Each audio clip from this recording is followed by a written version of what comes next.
కల్తీ విత్తనాలతో నష్టపోయిన రైతులకు కంపెనీల చేత పరిహారం ఇప్పించామన్నారు వ్యవసాయ రైతు సంక్షేమ కమిషన్ చైర్మన్ కోదండరెడ్డి. ములుగు జిల్లాలో మంత్రులు తుమ్మల, సీతక్కతో కలిసి బాధిత రైతులకు 4 కోట్ల రూపాయల చెక్కులను అందించామన్నారు.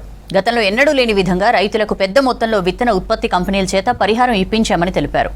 రైతులకు సమస్యలు వస్తే కమిషన్ కార్యాలయానికి వచ్చి ఫిర్యాదు చేయాలన్నారు కమిషన్ మెంబర్ గంగాధర్.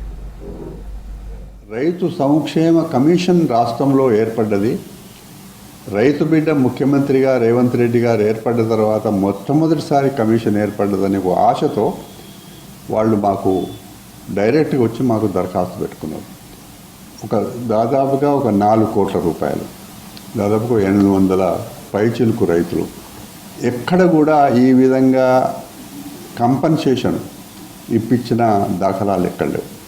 ఇది దేశంలోనే మొట్టమొదటిసారి ఆదివాసీ రైతులు ప్రత్యక్షంగా రైతులకి 4 కోట్ల రూపాయలు ఇవ్వడము అనేది నిజంగా చాలా గొప్ప విశేషం.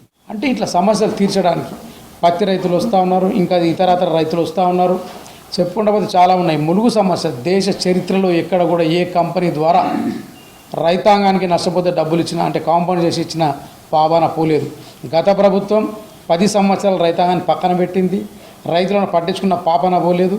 ఏదో బోనస్ అని అదోనో ఏదో చెప్పేసి మభ్యమం పెట్టేసి నడిపించారు. కానీ ఈ యొక్క రాష్ట్ర ప్రభుత్వం మా రేవంత్ రెడ్డి గారు వచ్చిన తర్వాత రైతు పక్షపాతిగా ప్రతిదీ తీరుస్తూ ఉన్నాడు.